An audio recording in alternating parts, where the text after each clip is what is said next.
the Lord. Woo! Salamat sa Diyos. Ang sarap magpuri sa Panginoon, no? Kasi yung iba ka sumasayaw sa TikTok eh. Dito parang tumutumo, di ba? Yung iba pag bumababa talagang baba, gumagano eh. Purihin ang Diyos. Muli, binabati ko po bawat isang magandang hapon. Pakinggan naman yung katabi natin. Batiin mo lang pinagpalang buhay. Kaya, we welcome everyone sa Jesus Coffee Church. Ang ating pong regular service, Sunday service worship natin dito is 4:30. Ngayon lang medyo maaga tayo. Kasi pagkatapos po ng Word of God, diretso na tayo, may programa tayo para sa mga nanay. Palakpakan naman natin ang mga nanay. Excited kayo dyan, no? Salamat sa Diyos sa buhay. At ano, ngayon po, nandito na tayo sa salita ng Panginoon. Pag-aaralan po natin ang buhay ng isang babae na marami tayong magandang matututunan sa kanyang buhay. Ayan, praise the Lord. At but before we go to that, meron lang po tayong mga announcement. Ito ay naipahayag na po namin kanina sa GIT Mall Las Piñas. Pero, ang J Coffee Church Andrea ay kasama din sa celebration natin. Kasi, you know, pag summer, hindi na po nawawala sa pamilyang Pilipino ang outing. Tama ba? So, meron tayong family day outing.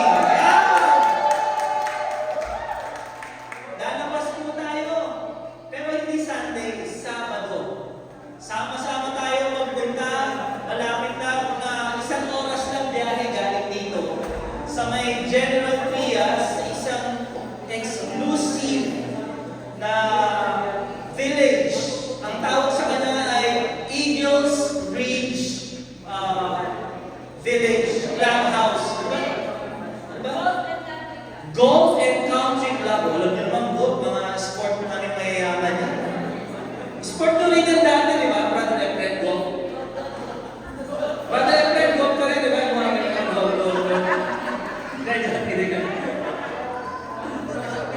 So, kailan ka, Pastor? May 23, Sabado. So, ang time po natin, magandang punto na tayo ng mga 7 a.m. Okay, alas 7. Lahat po ay welcome. So, tayong lahat ay magkakaroon muna ng pinaka-program bago tayo mag-swimming. Yung swimming, napakalaki. Kung kayo ay nakapunta na, ano bang swimming malapit dito? GGBB? Ano ba? Yung, eto, isa po, pamilya sa ulog. Hindi naman sa pag-ano, pero times 10 ang ganda nito. Magkano sa pamilya sa ulog? Grabe kayo mga lady, public yun. Yung iba 200, di ba? 250. Dito, ito siya eh, exclusive siya. Hindi lahat nakakapunta. Ang totoo po niya, ang mga pwede lang mag-swimming dyan is yung mga homeowners. Yeah. Pero binuksan nila ito para sa simbahan din, para sa atin, pabor ng Diyos. Pwede na rin tayong gumamit kahit hindi tayo homeowners. Pero pag medyo may budget ako, baka bumili ako bukas. Ngayon, mga kapatid, sa May 23, 8 to 5, sulitin natin sama-sama tayo. Alam niyo ba, ang napakagandang resort na ito, hindi na rin tayo magbabayad ng package. Yes, meron siyang artificial sand, white sand, tapos yung mga anak ninyo, yan, meron ng afterthought.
ipasok na pagkain, tinapay, soft drinks, water, mga chips.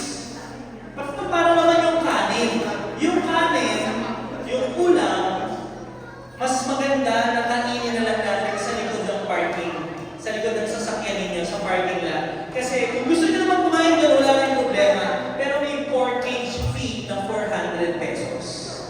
Kaya ina-advise namin, gaya na ginawa namin, sa parking na lang kami kumain. Tapos, pwede naman yung ibang mga chips natin doon. So may cottage na tayo, pwede naman dala ng tinapay, ng juice, ng mga soft drinks, and then we'll enjoy the whole day, May 23, Sabado.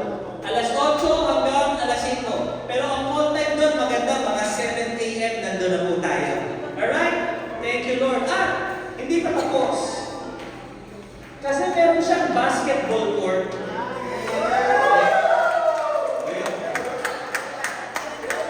Pagkatapos ng program, kung ayaw namin mag-swimming, magbabayad kami ng court, mag-aapagan na lang kami. Kung kayo ay nagbibilliards, may bilyaran din. Kung kayo ay nagda-darts, may darts. Kung kayo ay nagte-tennis, may tennis. Dala lang kayo ng raketa. Kung kayo ay nag-pickleball, pwede din. Maraming pwedeng gawin, no? So, maganda po ito, bonding together, gawa tayo ng magagandang memories together, no? Salamat sa Lord. Siyempre, kung kayo ay may mga gamit kayo pang golf, pwede rin kayo mag-golf. Ang lugar na ito ang pinakamalaking golf course sa Cavite. Di ba? Apat ang kanyang golf course. Di ba? Grabe. Pangmayayabang talaga ito. Pero naman yung tatay natin. Di ba? Dahil mayaman ka, mayaman na din ako. Hindi naman natin minamaliit yung buhay natin dati, pero kung titignan natin, di ba? Inaangat ni Lord yung level ng buhay natin. Pinaparanas niya sa atin yung mga magagandang karanasan. Hindi muna tayo sa postema. Tapos na tayo sa postema. Di ba? Tapos na tayo doon. Iaangat tayo ni Lord. Sige, tayo na po tayo para sa salita ng Panginoon.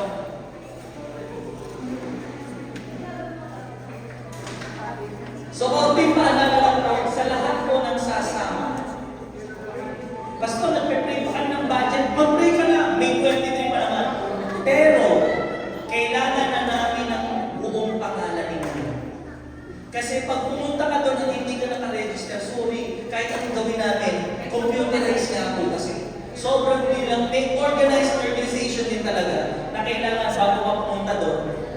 Tatlong clubhouse na dadaanan, may tatanungin ka ng card, naka-register na po kayo. So, kailangan naka-register na tayo. Ha? Magpadala po kayo ng inyong buong pangalan at yung mga sasama para maipasa na namin. Hanggang mamaya or bukas ng umaga, alas 7. Alright, handa na ba tayo sa Word of God? Sige, ang pinakamahalaga sa lahat, salita ng Diyos. Basahin po natin ang ikalawang mga Halit, chapter 4, verse 1 hanggang 7. Sabay-sabay po. Minsan, ang asawa ng isa sa mga propeta ay lumapit kay Eliseo. Sa English, Elisha. Sabi niya, hindi po kaila sa inyo ng asawa ko ay namuhay ng ikakong tiyaw hanggang sa mamatay. Ngayon po, ang dalawa kong anak na lalaki ay gustong gawing alipin ng isa sa mga pinagkakautangan namin. Ano may tutulong ko sa iyo? Tanong ng Eliseo. Ano bang meron sa bahay mo? Wala po, maliban sa isang boteng langis. Sagot niya, sabi ni Eliseo, puntahan mo ang iyong mga kapitbahay at umiram ka ng mga lalagyan ng langis hanggang meron kang magiging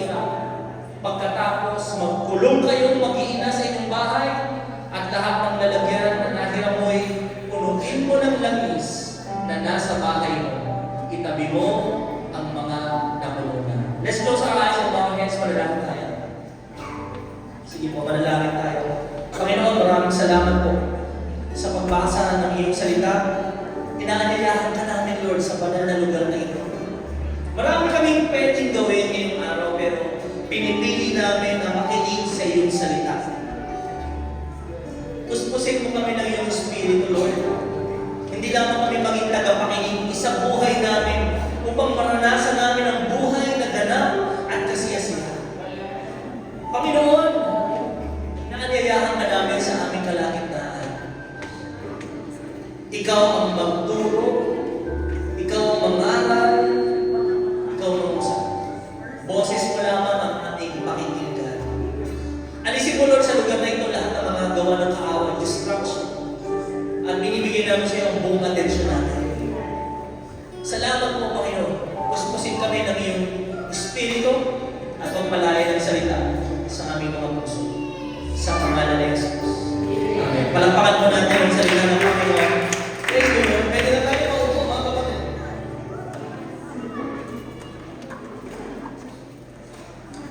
Kaya, praise the Lord. Magandang hapon po ulit sa ating lahat ng si Pastor Noban. And pinag-uusapan po natin ay patungkol sa buhay ng isang tunay na mananampalataya. Sino po dito present kayo last Sunday? Last Sunday. Okay. Kung hindi nyo po napakinggan yung turo natin, kasi may bisita tayo si Bishop, balikan niyo po. Napakahalaga ng pag-aaral natin patungkol sa pananampalataya. Living by faith. Ang gusto natin ay hindi lamang tayo nandito nakikinig. Gusto natin na talagang, Lord, maranasan ko ang masaganang buhay. Gusto ba yun? Ganap at kasiyasihan. Hindi lang sa masagana, masayang buhay kasama ang Panginoon. So, nung Sunday po, pinag-usapan natin yung patungkol sa faith na totoo. Genuine. Can we say that together? Genuine. Saan po ba nanggagaling ang totoong pananampalataya? Una, ang istorya ng ating binasa, si Pedro, na kung saan tinawag siya ni Jesus na lumakad sa tubig. Saan nanggaling ang lakas loob? Matthew chapter 14, lakas loob ni Peter na umalis ng bangka. Sa pamamagitan ng salita. Nung narinig niya yung salita ng Panginoon, lumakas yung loob niya, nagkaroon siya ng faith. Kaya number one, ang pananampalataya o faith ay nanggagaling sa springs from. Kaya kayo po, mga kapatid, hindi ko lamang kayo gustong makita tuwing Sunday makinig. Napakahalaga na nagbabasa kayo ng Bible. May Bible kayo sa bahay? May binabasa kayong Bible? Maraming benepisyo, pagpapala ang Biblia sa mga taong nagbabasa at isinasagawa ang salita ng Diyos. Siyempre, andyan na ang social media. Busy na tayo sa Facebook, TikTok, Instagram. Kapatid, mas magiging maganda ang buhay mo kapag nagbabasa ka ng Bible. Sabi mo sa katabi mo, magbasa ka ng Bible. Nagkakaroon ka ng faith. Eto na, lumalakas ang ating faith kapag tayo sumusunod. Alam niyo, naalala ko yung sinabi ko kay Brother Jay, totoo yun. Sabi ko sa kanya, natatakot kayo sumunod? Natatakot kayo yung tithing mo? 10% bibigay mo yung sweldo mo kay Lord? Sige, gawin mo ito ng 6 na buwan. Pag hindi nagbago ang buhay mo sa loob ng 6 na buwan, huwag mo nang gawin. Sinunod mo na yun. Bakit? Hindi yun salita ng tao, yun ay salita ng Diyos. Kaya gano'n na lang kami katapang ibahagi sa inyo. Kasi totoo po ang pangako ng Panginoon eh. At kapag sumunod ka dito, kapatid, lalo kang tatatag, lalakas sa iyong pananampalataya. Alam niyo ba si Peter, takot, siyempre, mangingisda yun eh, wala naman lumalakad sa tubig. Pero paano siya lumakas sa kanyang pananampalataya sa pamamagitan ng kanyang pagsunod?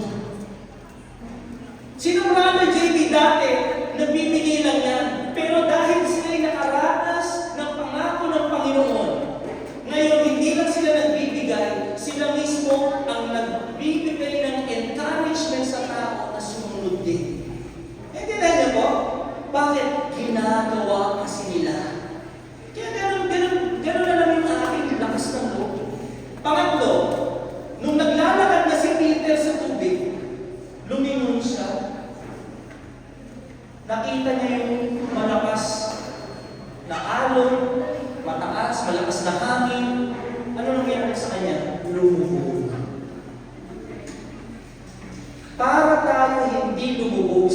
duda sa tao, alam niyo kung kanino kayo titingin? Jesus.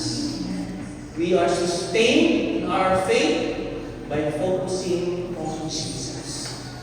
So yung buong sermon po nito, maganda mapakinggan mo, nasa Facebook page natin. Para makakasunod ka, ang ganda pala. Ito po yung mga paghahari natin.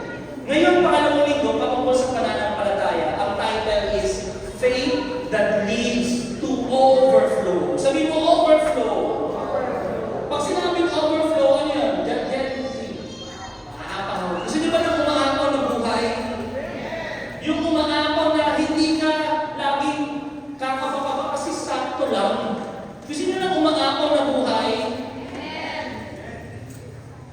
Overflow. Meron bang gano'n ang buhay, Pastor? Meron. Pero bago tayo pumunta doon, tingin kayo lahat dito. Sino po rito, graduate kayo ng YouTube University? YouTube. Ay, Pastor, may school ng YouTube? Ano ibig sabihin ni Pastor? Ako po hindi marunong magluto. Umattend lang ako, nanood lang ako ng video sa YouTube. Natutunan ko na magluto. Yung pala yun. Hindi ko rin ako marunong mag-bake. Pero dahil sa kakapanood ko ng YouTube, natuto ko mag-bake ng bird bass cheesecake. Wow! Gusto niyo matikman? Nasira yung fryer ko eh. Pero kung nanonood ka doon, natututo ka. Tama ba? Kaya ang tawag namin doon, YouTube University. Simple lang. Kung ano yung ginawa sa video, gagawin mo. Tama? Pwede bang sobrahan mo? Wow! Kailangan saktong-sakto. Pag sinabing 45 minutes, 45 minutes. Pag sinabing isang cup, isang cup. Para makuha mo rin talaga yung magandang resulta. So, anong point? Yung success. Sabi mo, success. Yung ginagawa mo ay nakadepende kung ikaw ay susunod. Amen? Yung success, yung sa gusto mong ma-achieve na resulta, nakadepende kung susunod ka. Hindi pwedeng, sabi doon, 1 cup of sugar. Ay, matabang yan, gagawin kong 3 cups. Sabi doon, 45 minutes lutuin. Naiinip na ako, 15 minutes na ako. Ayan! Success ba yun?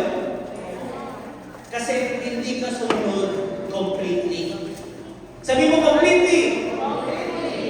Kaya ako sinabi sa inyo to, sapagkat ang ating pag-uusapan ngayon ay patungkol sa pagsunod completely. Para maranasan niya ang overflow, kailangan siyang sumunod sa instruction carefully. Meron pong isang babaeng balo, namatay na po yung kanyang asawa. Basahin po natin yung verse. 2 Kings chapter 4 verse 1. Tatanungin ko po kayo, magkakaroon naman ng konting Bible study. Mag-i-exam tayo ngayon kahit di kayo nag-review. Alright. Now, one of the wives of a man, the sons of the prophet, cried out to Elisha for him. Your servant, my husband, is dead. And you know that your servant reverently feared the Lord. But the creditor is coming to take my 2 sons to be his slaves in payment for a loan. So may utang sa panahon po nila ganito talaga. Pag wala pong pambayad, yung mga babae hindi pinagtatrabaho. Hindi din sila tatanggapin sa trabaho. Ang nagtatrabaho lang lagi yung lalaki. Namatay na. Ang naiwan sa kanya yung 2 anak ng lalaki. Pwede magtrabaho para maibigay ang panganiklangan niya. Kaso, kukunin bilang alipin kasi may utang sila. Yun ang sitwasyon. Pero, hindi natatapos ang istorya. Sapagkat merong Diyos na buhay pwedeng tumulong sa kahit anong sitwasyon. Ganito. Ano pong masasabi ninyo sa pagbabasa ninyo ng Bible? Anong masasabi niyo dun sa servant? Sige nga, ano meron dun sa servant? Bukod sa namatay na siya. Basa po. Anong meron dun sa servant? Sa likod ng Diyos. Siya ay ano daw? Sabi ko, kay Manaya. Kailan yan? Ganyan ang pagbabasa ng Bible. Tatanungin mo, sino ba ito? May naman, walang pangalan yung servant. Pero ang sabi, fear the Lord. May takot sa Diyos. Okay, good. Ano ba? Yung servant, sinabi niya, your servant. Ibig sabihin, kilala siya ni Prophet Elisha. Estudyante niya. Naglilingkod. Tingnan dito. Kailangan nyo matanong, pag nagbabasa kayo ng Bible, anong sitwasyon sa panahon nung yan ay sinusulat? Sa panahon na ito, ang mga tao ay masasama. Ang mga tao ay makakalimot sa Diyos, makakalimutin. Ang mga tao kapag bless sila, nakakalimutan nila ang Diyos. Kaya ang gagawin ng Diyos, kalimutan niyo ako mga kaaway nila, sasakupin ngayon sila. O di naghihirap ngayon sila. Mahirap ng buhay. Ang gagawin nila, iiyak sila kay Lord. Lord, tulungan mo kami. Patawarin mo kami na kalimutan ka namin. Si Lord naman, tutulungan sila. Pagpapalain siya. Masagana naman buhay nila. Makakalimutan na naman nila si Lord. Sasakupin na naman sila. Paikot-ikot ang buhay. Anong ibig sabihin? Etong servant na ito, nung sinabi niya, who serve the Lord, pinili niyang maglingkod sa Diyos sa panahon na ang mga tao ay ayaw paglingkuran ng Diyos. He willingly gave up his life to serve the Lord. Kung ang mga tao ay busy sa trabaho, sa negosyo, etong lingkod na to, busy siya kay Lord. Hindi na yun, Pangalawa, sabi niyo, fear the Lord. Sabi niyo, takot sa Diyos. Ano pong ibig sabihin nito, Pastor? Meron kasing mga naglilingkod sa Diyos dahil mahal nila si Lord. Pero yung iba, walang takot sa Diyos. Pwede ba yun? Pwede. Pwede mahal mo ang Diyos. Naglilingkod ka, pero wala kang takot sa Diyos. Ang galing-galing mo sa simbahan, mahal mo si Lord dahil mahal mo Lord. Dahil wala kang takot sa Diyos, sa pag-uwi mo, gumagawa ka pa rin ng papatuloy ka pa rin sa kasalanan. Bakit mo ginagawa yan? Kasi ang totoo, hindi ka takot sa Diyos. Meron nga akong in-interview pastor, na guilty siya sa mga kasalanan na ibinitang sa kanya. Pinunta siya ng pastor na kaibigan niya. Sabi niya, paano mo nagawa? Di ba mahal mo ang Diyos? Alam mo sabi ng pastor na nakulong, ito ko mahal ko ang Diyos. Eh bakit mo nga nagawa yung kasalanan na yan? Napagtanto ko, mahal ko ang Diyos. Pero hindi ako takot sa parusa ng Diyos.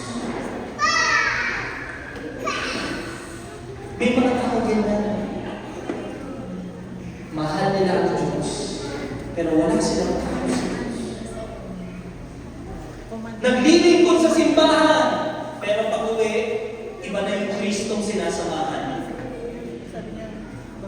Posible, pero itong tao na ito, binigay niya ang kanyang buhay at may takot siya sa Diyos. Ano pa nangyari sa kanya? Meron siyang naiwanan. Hindi lang siya namatay, death. Meron siya isang letter D. Alam naman yun? Utang. Huwag na kayo magtaas, may utang kayo. Kitang na lang kayo. Ano pinapakita nito? Tinuturo sa atin ng Bible na hindi porket ikaw ay naglilingkod sa Diyos, buong buhay mo magiging masagana, maayos na. Ay, hindi ba yun? Hindi ka ganun. Ako mismo magsasabi ko sa inyo, nung nagsimula kami sa ministry, nung ginagawa ko yung lesson ng meditate kami, sa linggo, pinakausap ko, tinanong ko si Sis Bel, nasa office ako sa bahay. Ang tanong ko sa kanya, love, nung nagsisimula tayo sa ministry, ano meron sa loob ng bahay na? Nag-isip ka. Wala kami naging. Ang pagkain kasi namin, wala kaming stock.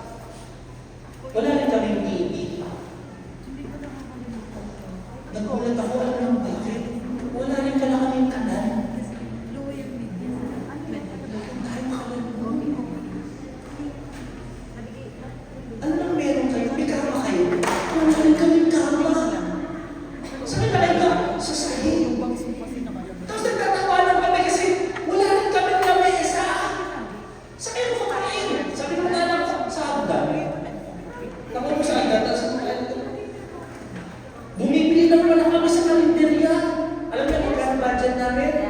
10 pisong laing. Tapos yun ang lagi namin ulam. Nagtataka, si Pastor, paborito yata dahil hindi niya alam, yun lang yung budget namin. So nung binalikan ko ito, kaya ako sinasabi sa inyo, kasi nung nagsimula kami sa ministry, halos wala lang. Meron pala kami kayamanan. Alam niyo ba, no? 5 gallons of water. We're proud na kinukwento namin sa inyo na sana'y kami hindi malamig ang tubig namin. Meron yung member, nakita niya, walang naman yung pantry. Kitchen, walang naman. Parang wala nag-stock dyan. Nagdala ng ano. Alam niyo, Swiss Kiss? Yung chocolate yung tinitimla, parang energy. Saan ka ko?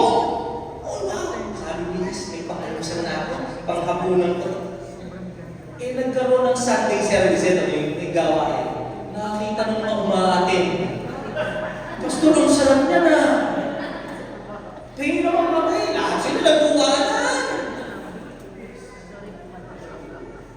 Halos wala pa rin. So my point here, yung nagsisimula sa ministry, hindi ibig sabihin patungkol to lagi sa pera. Nagkita nyo? Ito nga may utang. Naalala ko yung aming pangalan si EJ. 14 years old na siya nung May 14. Magba-Bible study kami noon. Nasa around 3 years old pa lang siya. Dahil kakapos din kami sa pera. Yung basket, ang bigat niya, ano bakit ang bigat? Kasi yung binibigay ni Jesslyn, puro barya. Si Jesslyn, pinapakasaya pa na, binibigyan pa namin ng 20. Kasama si John Lo, 20 ministry yan. One time, punta ko Bible study, hirap ang buhay namin, nahulog sa hagdan. Ganyan yung hagdan namin, kahoy, tapos merong bato. Bukol-bukol. Wala kami pang CT scan. Nahulog siya. Ginawa namin, tinagpan na lang namin yung mukha niya, may bracket niya. Tapos iniwan namin sa tingnan namin. So kaya ko ito sinasabi kasi, alam mo, wala kaming means para dalhin sa ospital niya. Nag-pray na lang namin, in Jesus' name, gumaling ka, Elijah. Pero kung iisipin nyo na ang ministry, kailangan maging masagad buhay mo. Itong tao na to, hindi rin ganun. Ang hirap. Pwede po yun na naglilingkod kayo sa Diyos, pero nakakaranas din kayo ng kahirapan. Okay lang yun, kasama sa buhay yun. Amen? Huwag mong iisipin na mali yung daan na tinatahak mo kasi ang hirap ng buhay mo. Hindi yun ang basihan kung tama yung daan mong nilalakaran. Amen? Kasi ito, naghihirap siya, may utang siya, pero may takot siya sa Diyos. Ang linaw ng Bible, no? Inaalis ko sa isipan ninyo na pag naglingkod ako kay Lord, magiging okay na yung buhay ko, wala nang problema, sunod na lahat, hindi po ganun. Malinaw? Kaya pag nagka-problema ka, kung kailan ka lumalapit sa Lord, kung kailan ka umaatin sa simbahan, biglang sunod-sunod yung problema, kasama talaga yun. Eto na. Sabi nito, umiyak po yung babae kanino? Kay Elisha. Si Elisha kasi yung representative ni Lord dati. Prophets ang tawag sa kanila. At ang sabi ng Bible, narinig siya. Narinig ng Diyos ang iyak ng mga balo at mga, sa Tagalog, ng orphan. Next verse mo, kapatid. Narinig ni Lord. Okay, next verse. Huwag niyong aapihin ang mga balo at mga ulila. Kapag inapi niyo sila, dumating sa akin, tiyak na papakinggan ko sila. Narinig ni Lord yung iyak ng babae. Nagpadala ng propeta, sino yung prophet? Si Elisha. Anong ginawa ni Elisha? Next verse. Ang sabi ni Elisha in verse 2, ito na. Anong pwede kong gawin sa iyo? Anong naitutulong ko sa iyo? Wala ka ng asawa lalaki, yung dalawang anak na lalaki, kukunin, puno ka pa ng utang, saka mo walang pangbayad. Wala talaga. Walang pag-asa. Sa tao walang pag-asa, pero sa Diyos may pag-asa.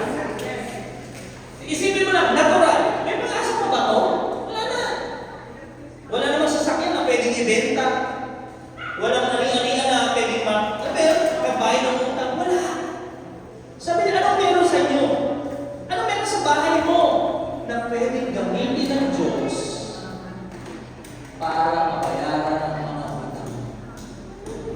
Ano sabi niya? Meron pong isang maliit na bote ng langis. Sabihin niyo oil. Etong langis na ito ginagamit ko sa pagluto. Mahal din ang mga langis na ito. So maliit na lang yung langis. Ngayon po mga kapatid, napakaganda ng istorya na ito sapagkat makikita natin yung kaunti kung paano gamitin ng Diyos para dumakmit at pagpalain ang buhay ng mga anak. Ang tanong ni Elisha, anong meron sa bahay mo? Alam niyo ba mga kapatid? Tingnan natin. Meron ka sa buhay mo na pwedeng gamitin ng Diyos kung mananampalataya ka, kaya nang maghimala at pagpalain ka. Talaga, Pastor, meron. Yung babae, ang ginamit ng Diyos, yung isang bote ng langis. Sa Bible, makikita mo yan. Si David, nung humarap siya kay Goliath, anong kung dala niya? Baril? Wala naman eh. Anong meron si David? Sling at saka bato. Hindi na niyo? Yun ay ginamit ng Diyos para talunin sino? Si Goliath. Oh. Si Moises, wala silang nadaanan. Red Sea. May tubig ng dagat. Ano ang ginamit ng Diyos para hatiin ang dagat? Yung hawa ni Moises. Kung ano yung meron sa iyong kamay, sa buhay mo, pwedeng gamitin ng Diyos yan. Sabi niya, ano ang meron ka?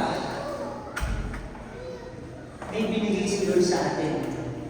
Hindi man langis ang meron tayo. Alam niyo kung ano meron tayo? Pwedeng meron kang talent. Pwedeng meron kang lakas. Pwedeng meron kang kakayahan. Naintindihan niyo ba yan? Pwedeng meron kang idea. Meron kang kaalaman sa isang bagay. Kapag yun ay ginamit mo para maluwalhati ang Diyos, gagawa siya ng himala para pagpalain ka. Marunong ka bang magluto? Kasi may kapatid tayo dito na open siya ng business kasi binigyan siya ni Lord ng kakayahan na magluto. At yung pagluluto niya, ang ginamit ng Lord para sumagana rin ang kanyang pamumuhay. Sabi mo sa tabi mo, meron ka. Hindi kailangan ng malaki agad. Pakinggan nyo bakit sinasabi mo ng Bible sa atin?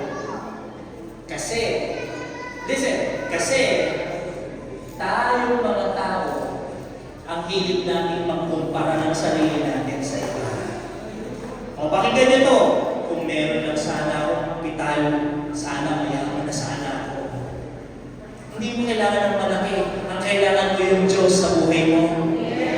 Yung iba sinasabi, kung kasing ganda na ako ng artista na to, artista na rin ako. Hindi lahat ng artista maganda. Tama? Kung meron lang sana akong magaling sa pagkanta, hindi lahat ng magagaling ko ng to. Naintindihan mo? Ano ang meron ka kayang gamitin ng Diyos?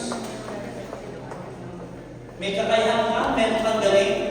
Kung mananampalataya ka, gagamitin nyo ng Diyos para sumagana ang buhay mo. Gusto nyo ba maranasan ang kasaganaan sa buhay mo? Amen? Gusto nyo yun? Gusto ko i-share sa inyo yung experience namin. Pastor, galing kayo sa 10 pisong laing. Bakit parang nakikita ko may sasakyan na kayo ngayon? Yung mga anak mo nandyan, alam nyo kung saan ang galing? Sa maliit.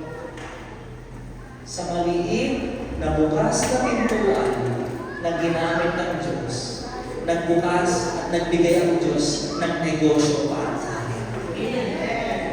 Yung isang opisina na almost 300,000, 400,000, yung may-ari nun nilipat na ng ibang lugar. Nakilala yun ni Sister Beth. At yung business na yun, ibinigay lang sa kanya libre. Saan ang galing? Sa maliit na bukas na pintuan. Connection. May connection ba kayo? Pwedeng gamitin nyo ng Lord. Meron negosyo na naman. Napakagaling gumawa ng sopa. Nga lang hindi sila marunong magbenta. Ako, marunong akong magbenta. Kaya isa sa mga negosyo namin, gumagawa kami ng mga sirang sopa bago ulit. Kailangan niyo ba yun? Saan ang galing? Sa leksyon kung ano yung meron tayo. Ang kailangan lang natin gawin, number 1, gusto niyo bang maranasan yun? Sumunod. Kahit hindi mo nauunawaan. Number 1, obeying even before understanding. Kasi meron pong sinabi si Prophet Elisha, may utang ka, wala ka ng trabaho, yung anak mo kukunin, yung pinagkakautangan. Pakinggan nyo, ano sabi niya? Next verse. Manghiram ka ng mga container, yung walang laman. Damihan mo, punta ka sa lahat ng kapitbahay mo, manghiram ka doon. Isipin nyo, may utang, tapos manghihiram sa kapitbahay. Isipin, ano kailangan dito? Ano tinuturo ng Diyos? Paano mababayaran ang utang ko kung ang hihiramin ko container na walang laman? Sana pinaalam mo na ako sa Bombay eh. Nabayaran ko sana ang utang ko. Pwede eh. Pero hindi, sabi ni Elisha, manghiram ka ng mga walang laman. Alam niyo tinuturo ng Bible? Number 1, yung hard work. Yung pagkatok sa mga bahay. Sino po yung pupuntahan ng kapitbahay? All your neighbors. Lahat, katurin mo yan. Alam mo, 2 H. Hard work and humility. Pagpapakumbaba. Isipin niyo ako makatok siya. Mare, kumusta ka na? O ikaw, mare, may utang ka pa sa akin, ha? Oo nga eh. Baka pwede makahiram. Ano makahiram? Yung container kahit walang laman. Susuli mo pa kay benta mo yan, bakit? Naintindihan niya ang istorya? Lahat. Ano tinuturo ng Bible? Bumagsak mo ba ito pang bayad sa utang niya? Bigla na pag pagising mo, wala ka ng utang, wala ganon. Ano tinuturo ng Bible? Hard work. Magtrabaho tayo. Ayaw ng Diyos ng tamad. Amen! May trabaho ka, pwede kang pagpalain ng Diyos sa trabaho mo. May negosyo ka, pwedeng gamitin ng Diyos ang negosyo mo para kayamanin ka. Ayaw ng Diyos na, huwag tayo mabasa sa mga instant, sa mga mabibilis. Tandaan nyo sabi ng Bible, ang mabilis na dumating na pera, mabilis din mawawala. Pero ang pinag-ipunan, mananatiling kasiyahan. Amen! Pansin niyo ba yun? Yung mga sugarol? Diba? Yung tumama sa loto, bilis lang din nawala. No? Bilis lang nawala. Kasi hindi naman naglalaman. Pero pag ikaw pinaghirapan ko, nagtinda ka, nagnegosyo ka, nagtrabaho ka, iniinahan na eh. May wisdom ka kay Lord. Alam mo yung mga kapitbahay niya, ano kaya niisip? Bakit kailangan mo ng empty container? Naintindihan ba nila? Hindi nila maiintindihan. Sabi mo sa katanong mo, hindi ka nila maiintindihan. Aatid ka ng Sunday, lagi ka naman nasa church tuwing Sunday. Tara na, magkanana lang tayo. Hindi, punta ako sa church. Hindi ka nila maiintindihan. Tama ba?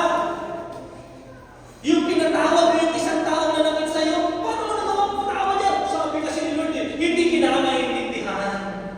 Hindi ka maiintindihan ng mga tao. Yung 10% bibigay mo dyan sa simbahan, hindi mo na maiintindihan yun. Lagi silang may tanong sa kanilang pagbibigay. Hindi nila maintindihan. Ito sabi ni Elisha, ang dami mo ng container ha. Kailangan mong gawin, next verse. Isara mo yung pintuan, tapos yung langis na maliit, bote, gamitin mo, ibuhos mo sa lahat ng container. At kapag puno na, maghanap ka pa ng mga walang laman. Kapag napuno na silang lahat, itabi mo lahat ng yan. Ano ibig sabihin dito? Number 2. God works in our private obedience. Pwede siguro ko rin sabihin, personal obedience. Next verse, anong sabi ni Elisha? Kapatid, next part. She left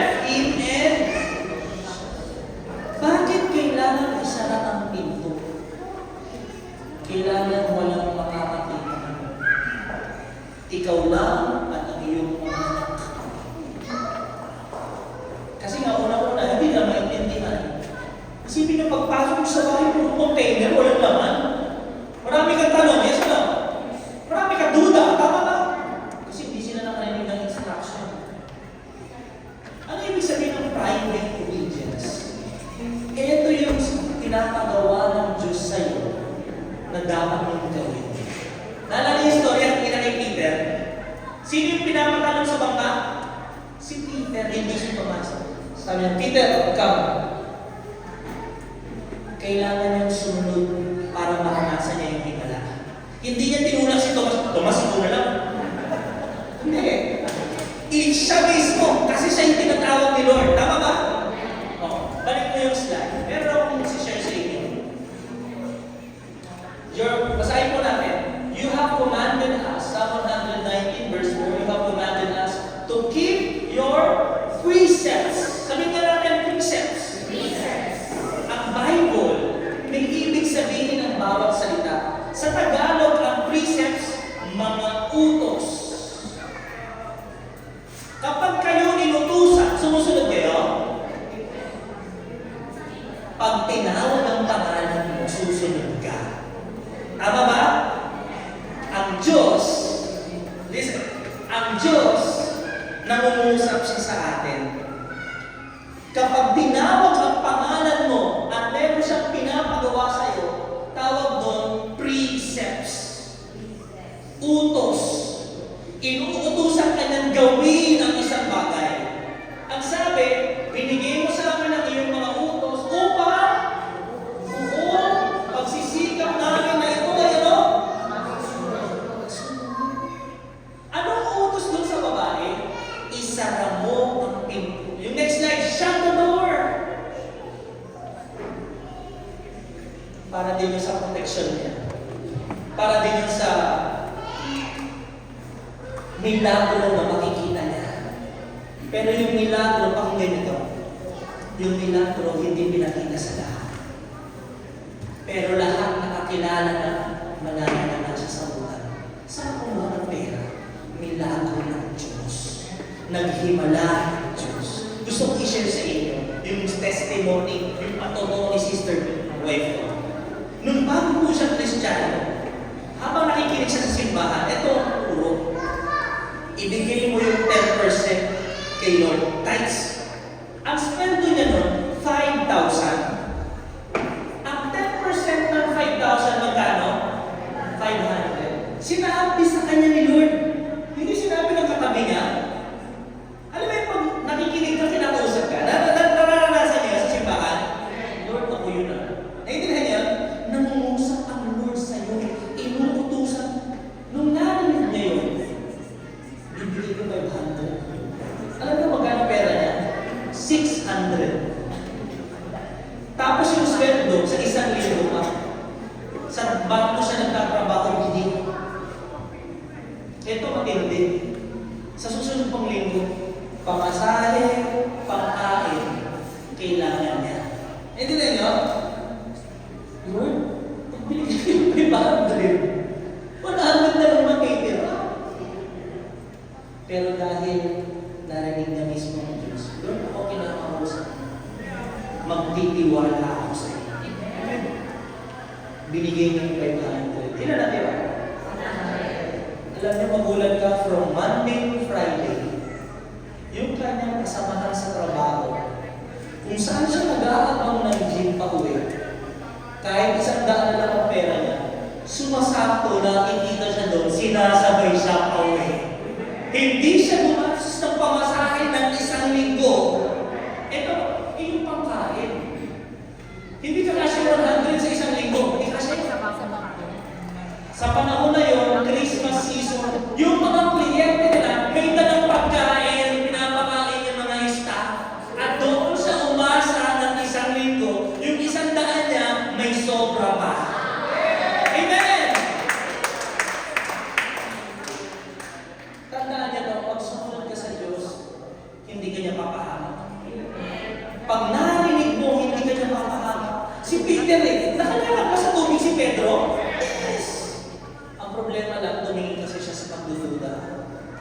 Nagdudusa tayo tumingin sa alon. Kaya ang gusto ng Panginoon, kapag may naririnig tayo, kapatid, gawin agad natin. Amen?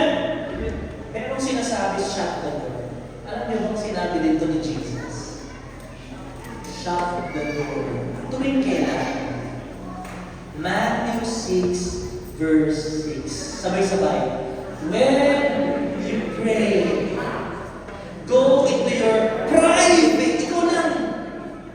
Shut your door and pray to your Father who is in secret, and your Father who sees you in secret will reward you.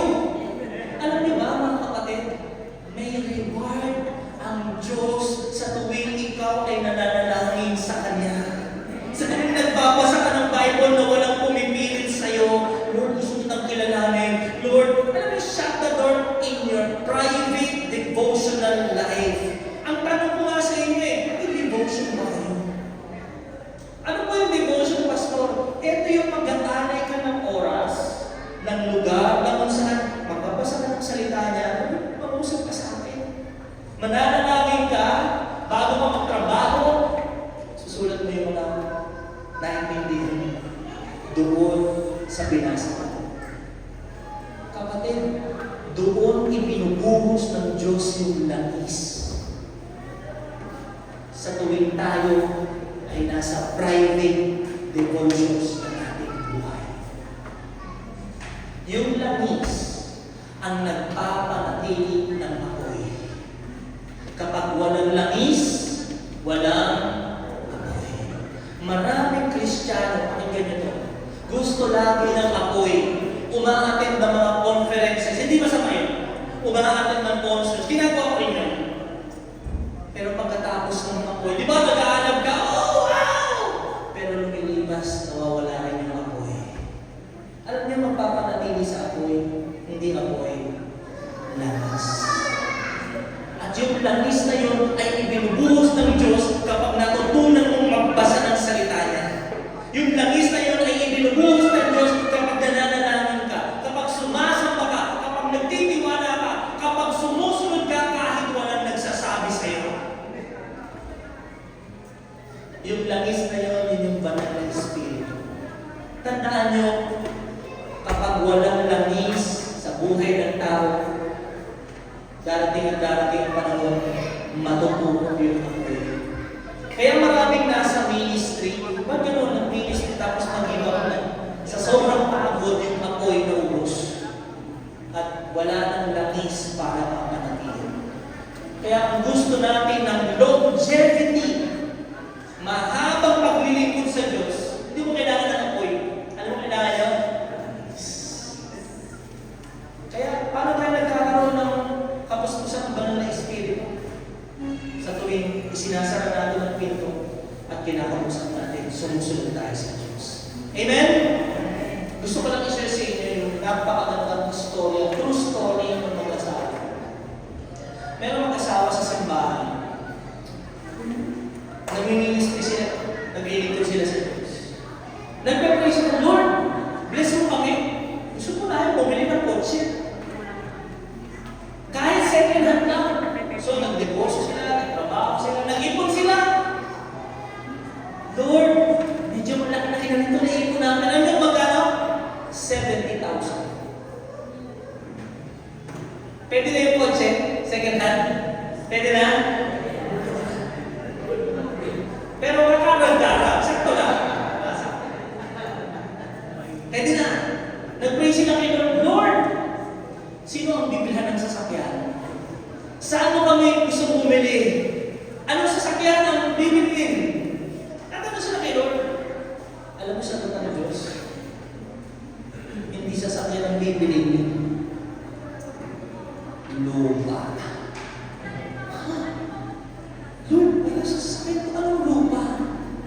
Gusto kong bumili kayo ng lupa na kung saan doon ko itatayo ang aking bahay sa bahay.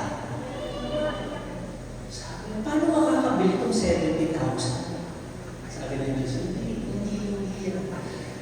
I-deposit niya sa bangko at yan ang magsisimulang ipon hanggang sa makaipon kayo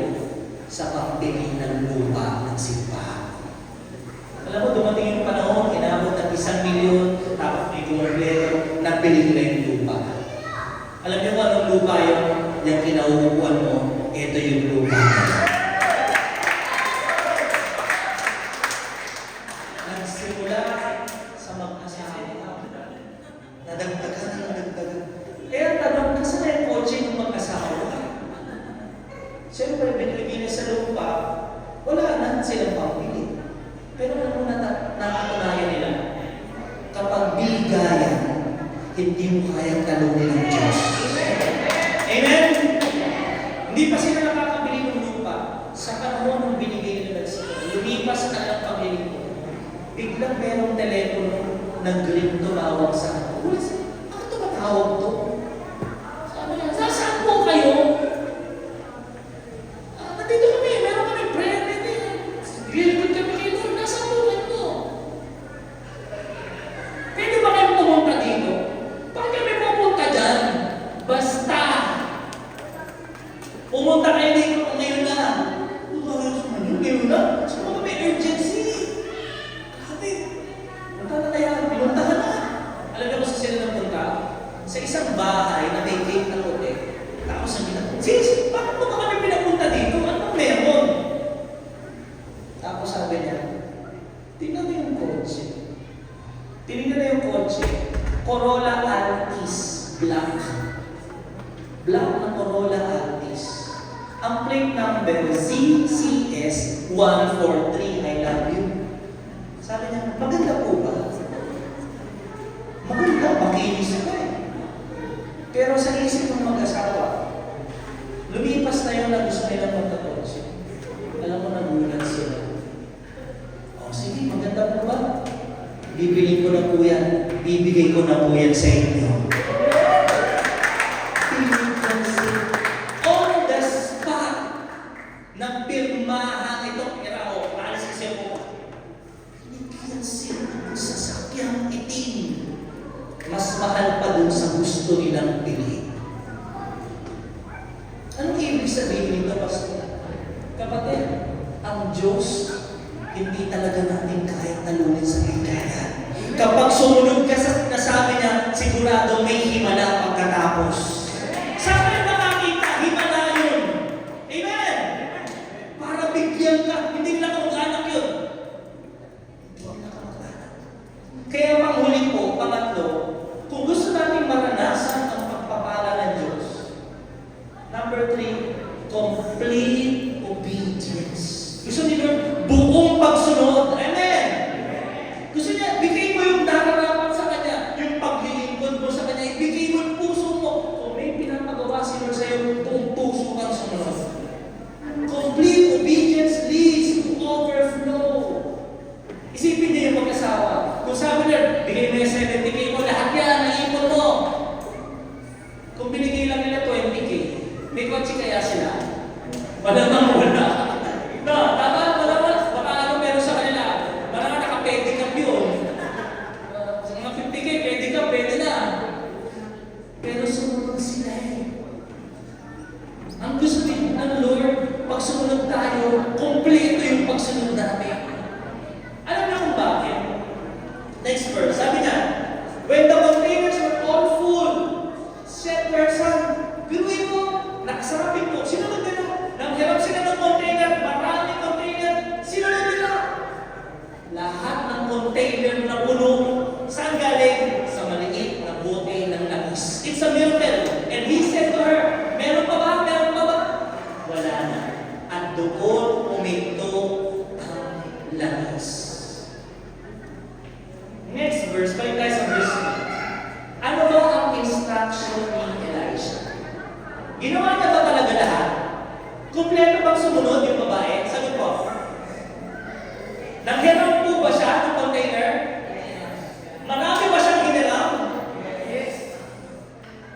Pakinggan niyo. Kasi kung konti lang hiniram niya container at hindi siya talagang sumunod, malamang nabayaran yung utang pero walang natira sa kanila. Pwede hindi rin mabayaran yung utang kasi dalawang container lang ang hiniram niya. Naintindihan niyo? Kasi ito po yung sinabi ni Elisha sa kanya. She came, next po kami. Go and sell the oil, pay your debt, you and your sons can live on the rest. Ibig sabihin, ang Diyos yung pagpapala niya, kayang bayaran ng mga utang mo at pwede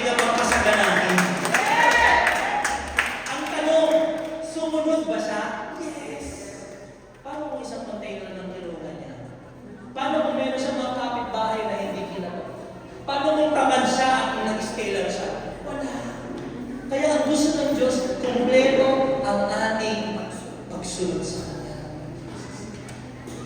Isipin niyo lang ito. Maganda ito. Isipin niyo. Pagpasok mo sa bahay niya, picture out. Nakita mo, ang daming container. Punong-puno ng liquid gold yung oil.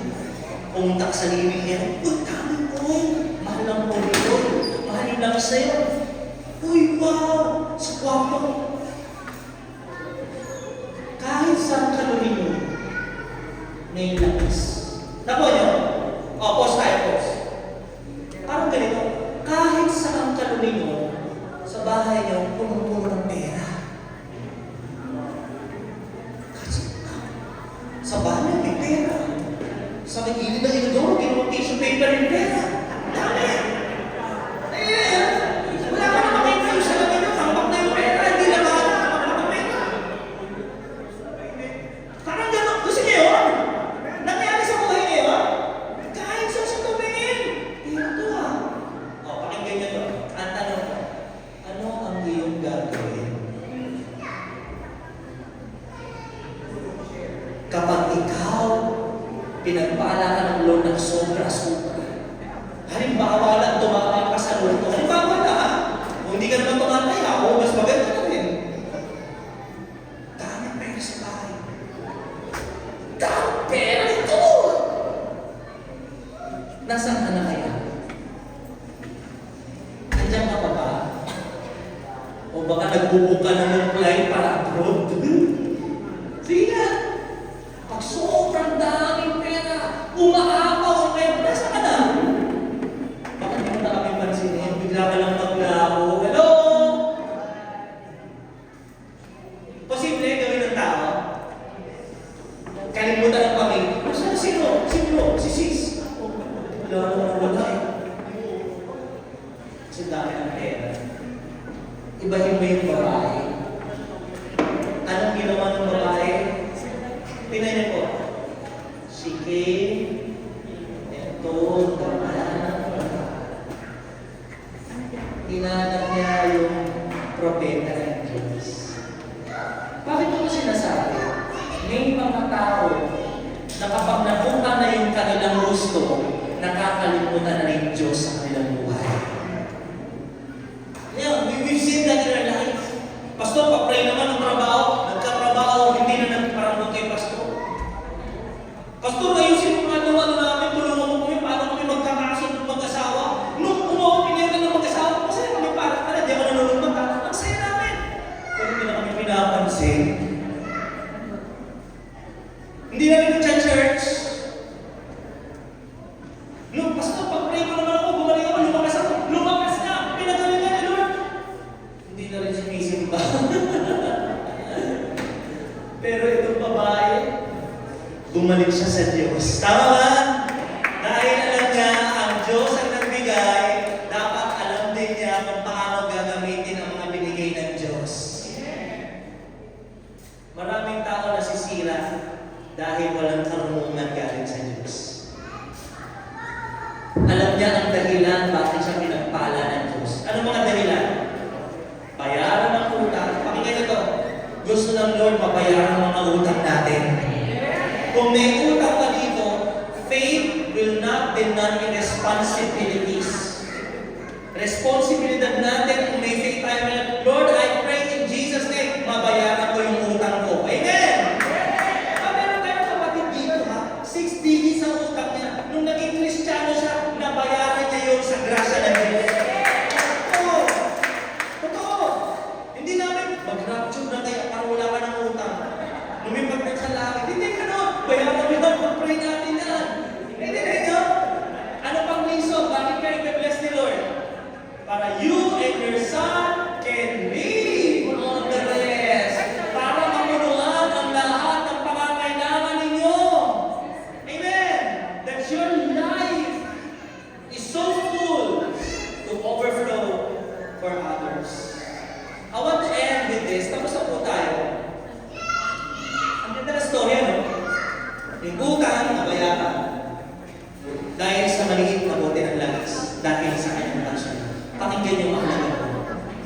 Dahil sa kanyang pagsunod, nabayaran ang utang.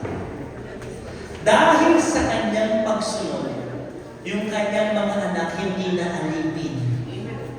Sila ang pamilya ay na-restore. Dahil sa kanyang pagsunod, yung dating hiya dahil sa kanilang pagkakautang, pinura. Alam niyo, parang pamilya ang istorya na. Kasi meron akong kilala na dahil siya'y sumunod sa kalooban ng kanyang tatay, binayaran niya ang utang ng sanlibutan na hindi kaya bayaran ni naman. Dahil sa kanyang pagsunod, maging sa kamatayan niya sa krus, mga kapatid, lahat ng sasampalataya sa kanya, maipanunumbalik sa kaharian ng Diyos. At dahil sa kanyang pagsunod, inalis niya ang lahat ng kahihiyan, lahat ng kasalanan ay pwede nang magkaroon ng kapatawaran. Walang iba, ang storya nito ay patungkol kay Jesucristo sa kanyang kamatayan sa krus dahil sa ating kasalanan at siya'y inilibing. Pero matagumpay tayo kasi nung ikatlong araw, nabuhay siyang muli. Palakpakan natin si Jesus. Si Jesus to. Kailangan natin si Lord sa buhay natin. Amen? Manalangin po tayo. Let's close our eyes and bow our heads in prayer. Kapatid, maaaring nandito kasi ako na pastor, may pinapagawasin po sa akin, hindi ko ginagawa. Yung aking pagsunod, kaunti-unti. Hindi kumpleto ang aking pagsunod. Maaaring nandito ka ngayon, sinasabi mo na hindi ka nagtitiwala. Kapatid, humingi tayo ng tao. Galing sa puso, sabayan mo ko sa panalangin. Sabihin mo, Panginoong Jesus, patawarin niyo po sa aking pagsuway. Panginoon, inaamin ko po, ako'y isang makasalanan. Pinagsisihan ko na po ang lahat. Binubuksan ko ang puso. Tinatanggap kita sa akin bilang Panginoon at tagapagligtas. Salamat po sa pagpapatawad mo sa akin at sa buhay na walang hanggan. Tinatanggap ko po na binayaran mo na, Panginoon, ang lahat ng aking pagkakautang. Ako'y pinalaya mo na. Ako'y ginawa mo ng bago. Kaya, Panginoon, tulungan mo akong makasunod sa iyo. Buong puso, buong buhay. Sa pangalan ni Jesus. Amen. Palakpakan natin ang Panginoon. Ngayon na tayo, we pray for you. Let's close our eyes and bow our heads. I want to pray for you, for the group of people. Lord, maraming salamat po for this church. Lord, meron kang pinapagawa sa amin. Gusto mo na sundin namin yung kompleto. Carefully, completely. Inaasahan namin ang pagmalakasan ng pagkilo sa aming buhay, Lord. Panginoon, magkimala ka sa aming mga buhay. Panginoon, maranasan namin ang buhay na masagana. Tinataas ko po ang bawat trabaho na narito. Lord, pwede mong gamitin ito para pasaganahin kami. Ang mga negosyo, Panginoon, pwede mong gamitin ito para pasaganahin kami. Kaya, Panginoon, narito kami, O Diyos. Nananampalataya sa aming pagsunod sa iyo. Gumagawa ka ng mga himala. Hayaan mo kung maranasan namin ang buhay na ganap at kasiyasiya.